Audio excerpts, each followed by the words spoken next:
Assalamualaikum warahmatullahi wabarakatuh. Perkenalkan, nama saya Ayu Putri Radinda dengan nomor BP 201055205. Saya adalah mahasiswa jurusan manajemen di Universitas Andalas Kampus 2 Payakumbuh. Hari ini saya akan membawakan satu materi yaitu diferensiasi parsial, di mana ini adalah pelajaran di mata kuliah saya yaitu Matematika Ekonomi dengan dosen pengampunya yaitu Bapak Bintang Rizky SE MSI. Baiklah, tanpa memperpanjang lagi, mari kita masuk ke pelajarannya. Tunggu dulu. Sebelum masuk ke pelajarannya, lebih baik kita membaca Bismillah. Bismillahirrohmanirrohim. Apa sih persamaan diferensial parsial itu? Persamaan diferensial parsial adalah suatu persamaan yang melibatkan satu atau lebih turunan parsial dari suatu fungsi yang belum diketahui. Misalnya, U(T) yang tergantung pada dua variabel bebas atau lebih. Biasanya variabel waktu atau T dan beberapa variabel ruang seperti X, Y, dan Z. Fungsi dari beberapa variabel kebanyakan berhubungan dalam ilmu ekonomi yang melibatkan lebih dari dua variabel.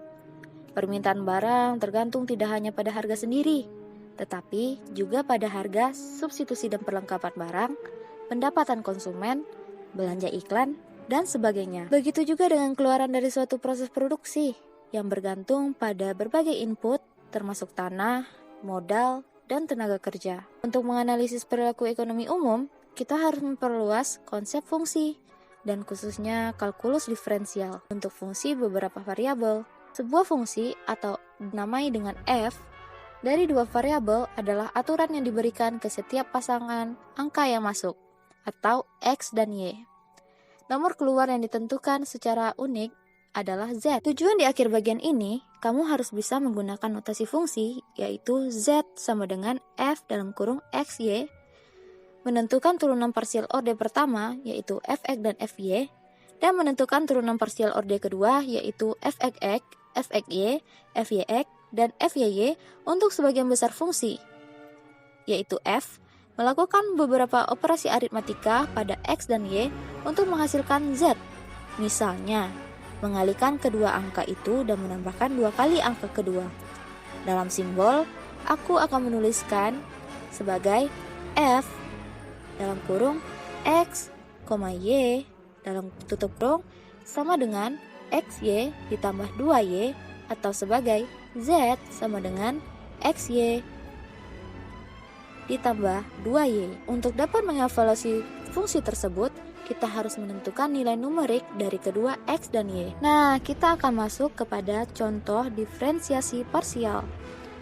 Di sini, jika F, XY sama dengan XY ditambah 2Y dievaluasikan, di mana A, kita akan menyatat F dalam kurung 3,4, B, F dalam kurung 4,3 larutan. Jika kita menggantikan X sama dengan 3 dan Y sama dengan 4, akan menghasilkan F 3,4 sama dengan 3 dikali 4 ditambah 2 dikali 4 sama dengan 20. Jika kita mengganti X dengan 4 dan Y dengan 3, menghasilkan F 4,3 sama dengan 4 dikali 3 dan ditambah 2 dikali 3 dan akan menghasilkan 18. Perhatikan bahwa untuk fungsi ini F 3,4 tidak sama dengan F 4,3. Jadi secara umum kita harus berhati-hati dalam menuliskannya, karena jika kita tidak menuliskan urutan variabel yang benar, maka hasilnya akan salah ya. Jika soalnya seperti ini, itu berarti kita telah menggunakan label X dan Y untuk dua bilangan masuk yang disebut independen variabel, dan Z untuk bilangan yang keluar yang disebut variabel terikat. Fungsi di atas sebagai Y sama dengan X1 kali X2 ditambah 2X kuadrat. Bisa dibilang menggunakan X1 dan X2 untuk menunjukkan variabel independen dan menggunakan Y kali ini untuk menunjukkan variabel tidak bebas. Penggunaan subskrip mungkin tampak agak rumit, tetapi memang menyediakan eksistensi yang jelas untuk fungsi lebih dan dari dua variabel. Secara umum, merupakan fungsi dari n variabel bisa ditulis dengan y sama dengan f dalam kurung x1, x2, dan seterusnya.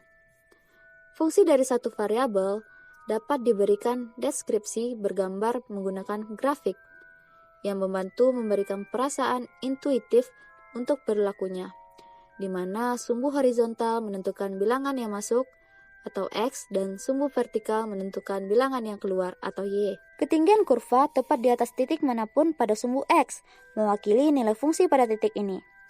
Pertanyaannya, apakah ada representasi bergambar fungible di beberapa variabel? Jawabannya tentu saja, namun sangat tidak mudah untuk dibangun. Sebuah fungsi Z atau sama dengan f x, y dapat dibangun sebagai permukaan agak seperti pegunungan dalam ruang 3 dimensi. Jika kamu memvisualisasikan titik masuk dengan koordinat x, y sebagai terletak di bidang horizontal, kemudian tinggi permukaan Z tepat di atasnya merupakan nilai dari berfungsi pada saat ini. Seperti yang mungkin bisa kamu bayangkan, bukankah tugas yang mudah untuk membuat sketsa permukaan dengan tangan dari persamaan fungsi xy sama dengan xy3 atau xy kuadrat ditambah x4x. Mari kita menganalisis perilaku ekonomi. Diberikan fungsi dua variabel di mana z sama dengan f xy, kita dapat menentukan dua turunan orde pertama. Turunan parsial dari f terhadap x adalah fx dan ditemukan dengan menurunkan f terhadap x dengan y tetap konstan. Begitupun sebaliknya, parsial turunan dari f terhadap y akan ditulis dengan fy dan ditemukan dengan menurunkan f terhadap y dengan x yang konstan. Kami menemukan decreasing notasi untuk membedakan diferensiasi parsial fungsi beberapa variabel dari diferensiasi biasa fungsi satu variabel. Notasi alternatif fx analog dengan notasi f untuk diferensiasi biasa. Jika a f xy sama dengan x kuadrat ditambah y kubik, b f xy sama dengan f 2y larutan, dan a untuk membedakan fungsi f xy sama dengan x kuadrat ditambah y kubik. Sehubungan dengan x kami bekerja sebagai berikut. Berdasarkan aturan penjumlahan, kita tahu bahwa kita dapat membedakan setiap bagian secara terpisah dan menjumlahkannya. Sekarang ketika kita menurunkan x kuadrat terhadap x, kita mendapatkan 2x. Namun ketika kita mendiferensiasikan y kubik terhadap x, kita mendapatkan 0. Untuk melihat ini, perhatikan dari definisi diferensiasi parsial dengan terhadap x bahwa variabel y dipertahankan konstan. Tentu saja jika y adalah konstanta, maka begitu juga dengan y kubik berdiferensiasi menjadi 0.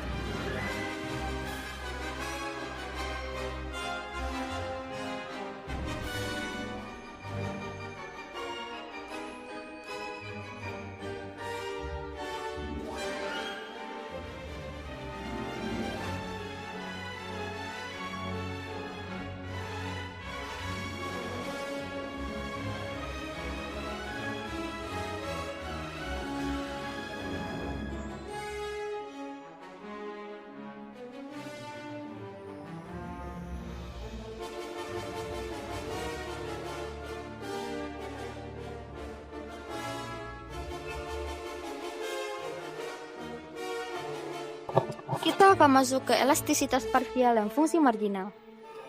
Fungsi beberapa variabel berkonsentrasi pada 3 bidang utama, yaitu elastisitas permintaan, utilitas, dan produk.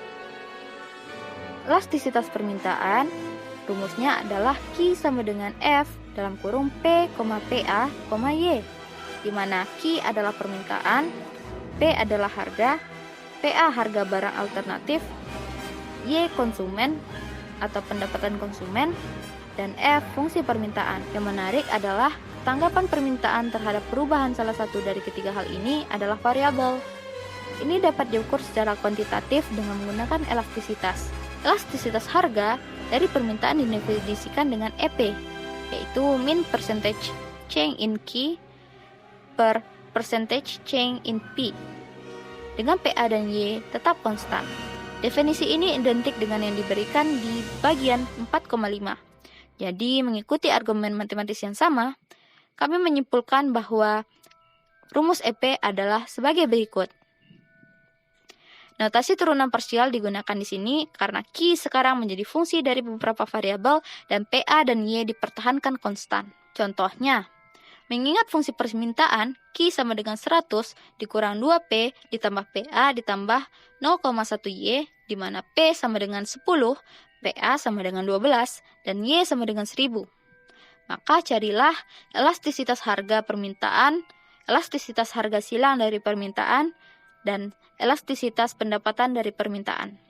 Apakah alternatif yang baik dapat diganti atau saling melengkapi? Maka solusinya adalah kita memulai dengan menghitung Q ketika P sama dengan 10, PA sama dengan 12, dan Y sama dengan 1000. Persamaan permintaan memberikan Q sama dengan 100 dikurang 2 dikali 10, dan 12 ditambah 12 ditambah 0,1 dikali 1000 yang menghasilkan 192. Untuk menemukan elastisitas harga dari permintaan, kita dapat mendiferensiasikan sebagian Q sama dengan 100 dikurang 2P ditambah PA ditambah 0,1Y sehubungan dengan P yang mendapatkan min 2. Karenanya, EP sama dengan min P per Q dikali sebagai berikut sama dengan min 10 per 192 dikali min 2 sama dengan 0,10. Untuk mencari elastisitas harga silang dari permintaan, kita mendiferensiasikan sebagian Q sama dengan 100 dikurang 2P ditambah PA ditambah 0,1Y sehubungan dengan PA untuk mendapatkan sebagai berikut. Karenanya, EPA sama dengan EPA per Q dikali diferensial Q per diferensial PA sama dengan X1 sama dengan 0,06. Fakta bahwa ini positif menunjukkan bahwa kedua barang tersebut dapat didistribusikan. Untuk menemukan elastisitas pendapat dari permintaan, kita membedakan sebagian Q sama dengan 100 dikurang 2P ditambah PA ditambah 0,1. Kita masuk utility. Di dalam kasus itu, mudah untuk mengidentifikasi primer tujuan, yaitu memaksimalkan keuntungan. Kita sekarang mengalihkan perhatian kita ke konsumen. Sayangnya, tidak mudah untuk memotivasi tingkah laku mereka. Salah satu saran alternatif adalah memaksimalkan pendapatan yang diperoleh konsumen. Namun, tentu tidak mudah, atau setiap individu akan mencoba bekerja 24 jam selama 7 hari.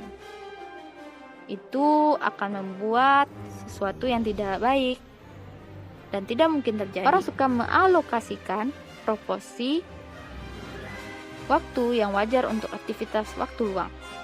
Selanjutnya produksi. Kontur fungsi produksi disebut isokuan.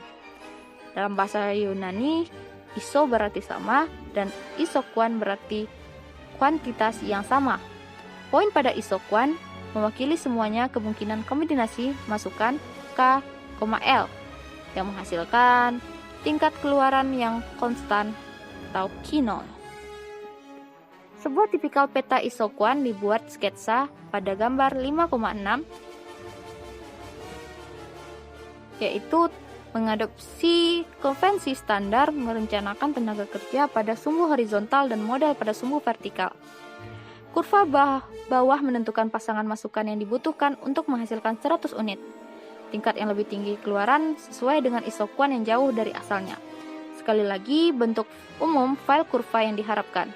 Misalnya, karena modal berkurang, maka tenaga kerja perlu ditingkatkan dan mengimbangi dan mempertahankan tingkat produksi. Apalagi jika modal terus turun, maka tingkat substitusi tenaga kerja untuk modal naik. Kami mengukur pertukaran input ini dengan mendefinisikan tingkat marginal substitusi teknik MRTS menjadi min DK per DL untuk menambah teks. Selanjutnya bagian 5,3, statis komparatif. Model ekonomi makro yang paling sederhana yaitu mengasumsikan bahwa terdapat dua sektor, rumah tangga dan perusahaan, dan konsumsi rumah tangga atau C dimodelkan oleh hubungan linear bentuk C sama dengan A, Y ditambah B. Sekian dari saya. Wassalamualaikum warahmatullahi wabarakatuh.